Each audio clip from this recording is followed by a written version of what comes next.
How was that? Good. Breaking news. This is the way to do it. You know. All right. So today I have Jonah Hurd with me. Jonah and I go way back since junior high, seventh grade. I was actually thinking about the way we met the other day. I don't know if you remember this. Do you? I don't know if I want to hear this story, but if you want to share it, we can go that route. So the way Jonah was in the seventh grade, it was literally the first day of school. At lunchtime, playing football outside, and an eighth grader decided to start a fight with me. And the first person who jumped in to have my back was Jonah Hurd. Oh my gosh, I'm so relieved Yes. to hear that. Yeah. I thought this was going to go a different direction than I was about to say. Ended up in the principal's office on the first day. Yeah, I guess I do recall that. Yeah, well, I'm glad.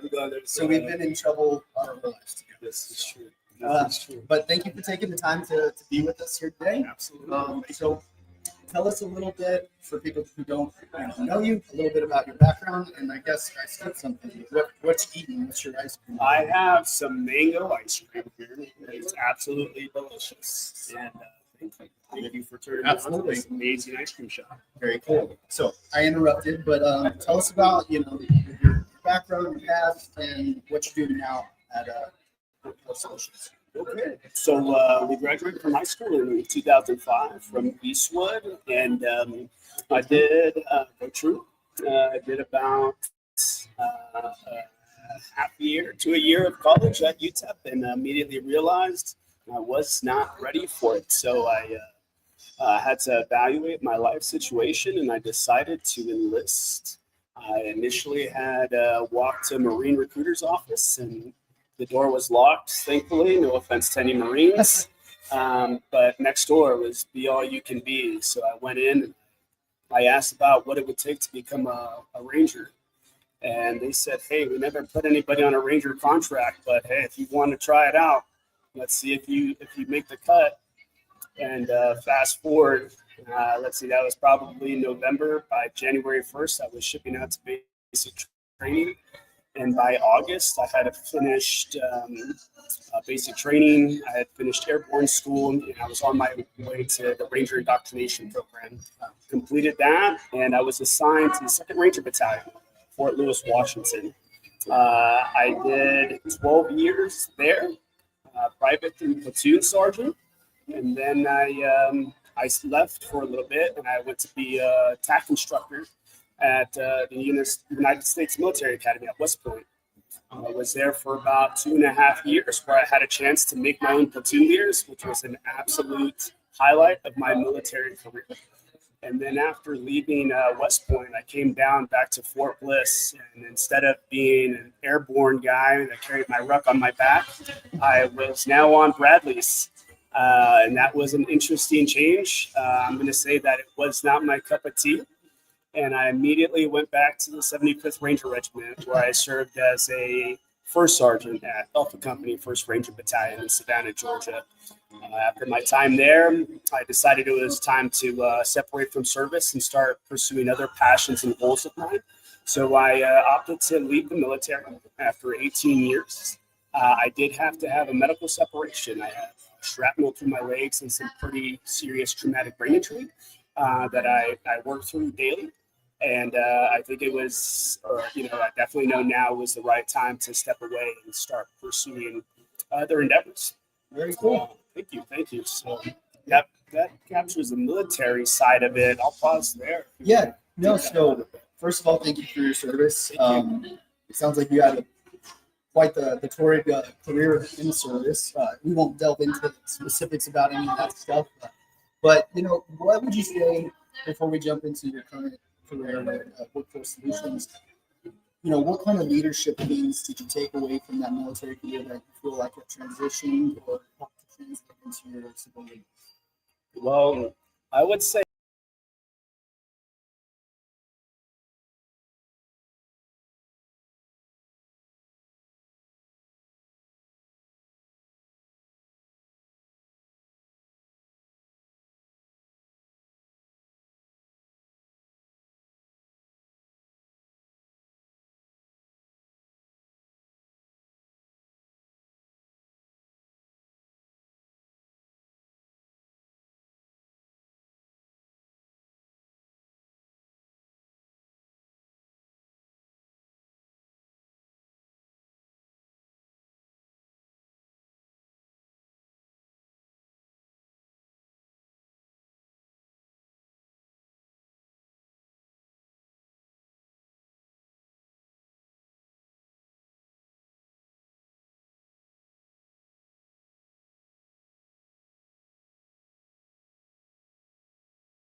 Okay.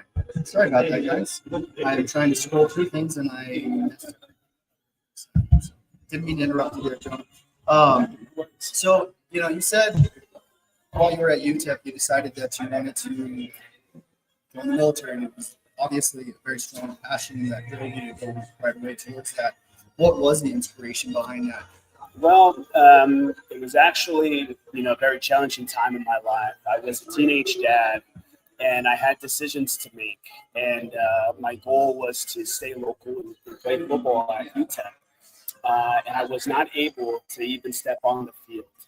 So that was a setback for me. I was so committed, pretty much had all my eggs in one basket, hoping that there would be a chance to walk on and maybe even pick up a scholarship so I could continue to play football, but also be around for my daughter.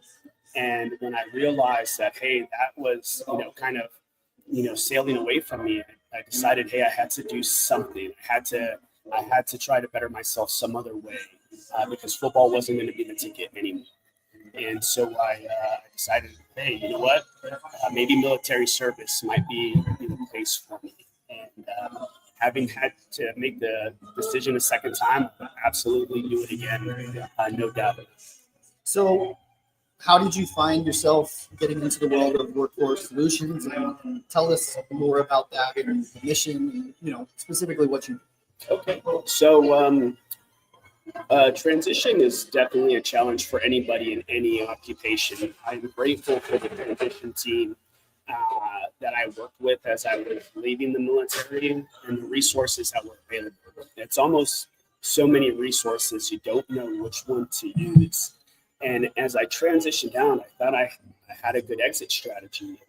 My first job, actually, leaving service was with Granger. And that was a little bit of a shock for me, entering the civilian workforce and having to start from the bottom again. I went from being a senior leader in a special operations unit to selling tools and supplies, and there was no extra grace for any of my service, and not a dig to anybody in that organization, just it was a change of pace, to say the least.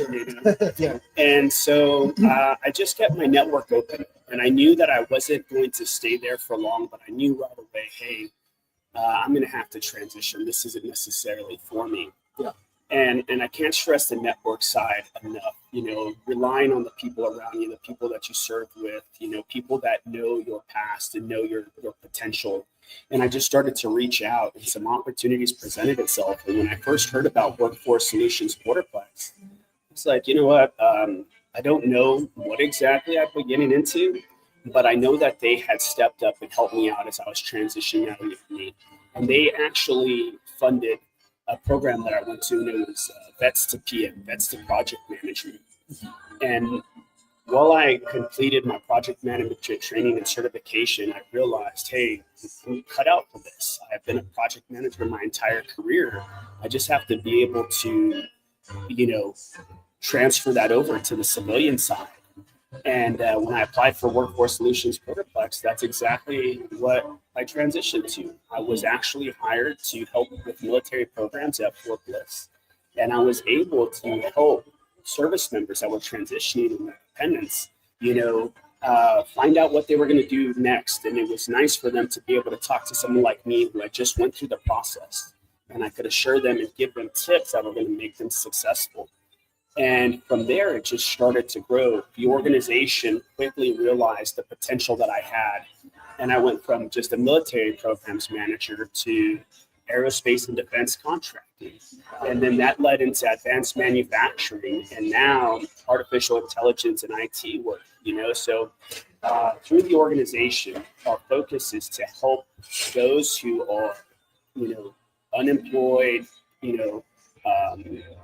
I would say underemployed, which means, hey, they have a high level of education, but not enough work experience to get them into the workforce. And I mean, Workforce Solutions Borderplex touches every demographic.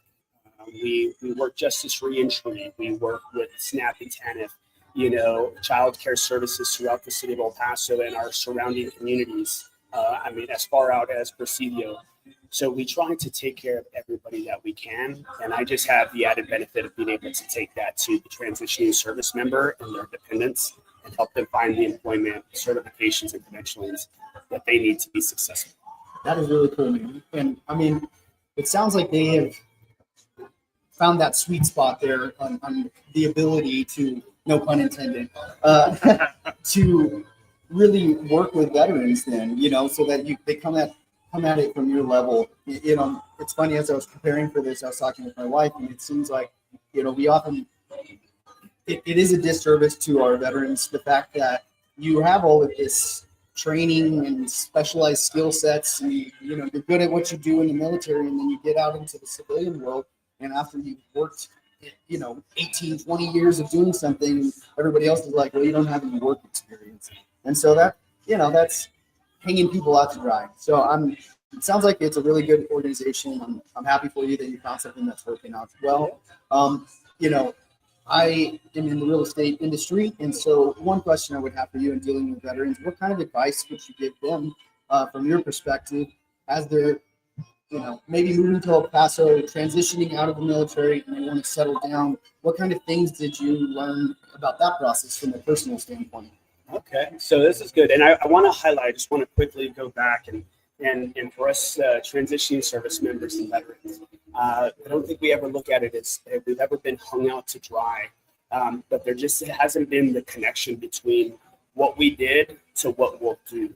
Yeah. And I just want to highlight that because the community here is so respectful of veterans, and they're doing the best that they can to reach every single veteran wherever they're at in their path. And I get to be a large part of that. So I definitely want to just make sure we highlight that. As veterans, we're proud of our service, but a lot of us are proud to have an opportunity to give back again and continue to serve. And so that being said, the advice I would give to any transitioning service member and your family is, hey, rely on that network. Like I said before, transition out with confidence. Don't be afraid to ask questions. Wherever you go, no matter where you decide to settle, there are going to be challenges. You're going to meet some people that are very supportive. You're going to meet some people that aren't supportive at all, and some people that just don't know what you've been through or what you did with your military service, and equally that goes to those who work with veterans. You don't always know where they came from, and I'm not going to sit here and say that every veteran is going to be your best product, but I can tell you that the majority of service members that are transitioning out, they have a lot to bring to the table. The military spouse, hands down, a hero across the board. If you get an opportunity to hire a military spouse, you take it. Even if it's a chance that you may only have them for a year or two, it'll be the best year or two you've had with a civilian employee that's tied to military service. All that to say, when you transition out, hey, there's a lot of great incentives to stay here in the state of Texas as a veteran, especially when it comes down to, purchasing a home and setting down roots. Give it a chance. The city is growing at a phenomenal rate. There are amazing things happening, especially in aerospace and defense in our region. I sat at the space conference about 2 weeks ago, and it was just phenomenal to see. They consider El Paso the gateway to space. With all the organizations that are working to our west and to our east, it makes El Paso that center point. Yeah. And, it goes back in our lineage to be the passage here in El Paso, and now we're going to be the passageway to space, and that's just growing at a phenomenal rate. So I encourage anybody, if they're thinking about leaving the region, give it some deep thought, look around, talk to an expert in economics and what the development is here. Obviously, we'll share my information. So if you want more specifics, you guys can come out to someone like me or Sawyer and just get the information that you need and what's going to set you up for success. There's a strong network. Entrepreneurship is at another level, especially for transitioning service members and spouses. And we want to cultivate that here. That's awesome, man.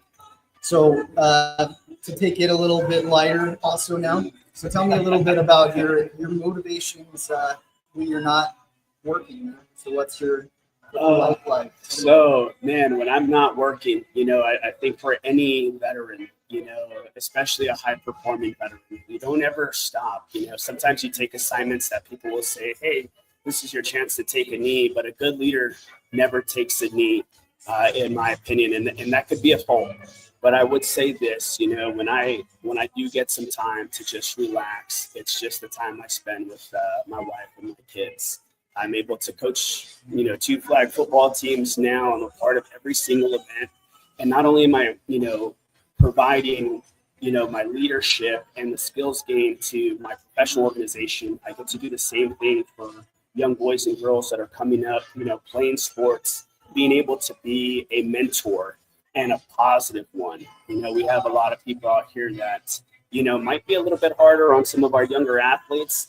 I don't believe in that. I believe in, hey, teaching them, hey, what it is to be a good teammate, because that's what saved me on every single mission I was overseas. The good teammates, that camaraderie, taking care of each other, and that goes a lot further than just being, a little bit more challenging for kids. We want them to be the best that we can, but that's what I do in my time to relax. It's spent, making sure that I'm with my kids, with my family, making them a priority, and doing things with them that puts me out in the community so that other people can see, hey, this guy's a veteran. He's a disabled veteran, but he's getting after it still. He brings his kids to everything he can. They're part of everything that he does, and I want everybody to know it. I don't let that stop me. I make sure that everyone knows that's my number one priority, and it has just carried me through, the seasons of life, and I'm very proud to say it. Well, that's great, man. That answered my next question already for, your success story. Really happy for you. I've gotten the pleasure to know you for a long time in life, and you've seen me too. And we talked about this before the podcast started about seasons of life. And, absolutely, we all go through our ups and downs, and it's just been a pleasure to watch you, grow in your life and your career. So I'm very happy for you, man. Before we wrap it up today, you want to give everybody your contact information if they want to get a hold of you and have a. Yes, absolutely. So my email is jonah.hurd@borderplexjobs.com. If you have any questions about the spelling, please let us know. It can be a little bit challenging for some folks, but please reach out, send out an email. We have multiple events. Today we just had our Red, White, and You event, which is a phenomenal turnout for our veterans and our local employers. But hey, if there's employment resources that you need anything, please, you don't have to be a veteran to reach out to me so I can get you connected with the right people. And Sawyer, thank you for giving me this opportunity. And like you said, hey, it's been great to grow up alongside you and see where we're at now, and we went from knocking heads on the football field to doing this stuff now in a great ice cream parlor, just trying to get back to our community. And I hope all of you can get on board with that and join us in those efforts. Absolutely. Thank you again, Jonah. And if you guys have any suggestions for other guests that we can have on here, please let me know. Thank you to Gozos for allowing us to do this here again. Great shop. Definitely come check it out. They have another location that's actually opening up across from our alma mater at Eastwood High School over there. So 2 locations, one downtown and one on the east side. But thank you for watching, and stay tuned for the next episode.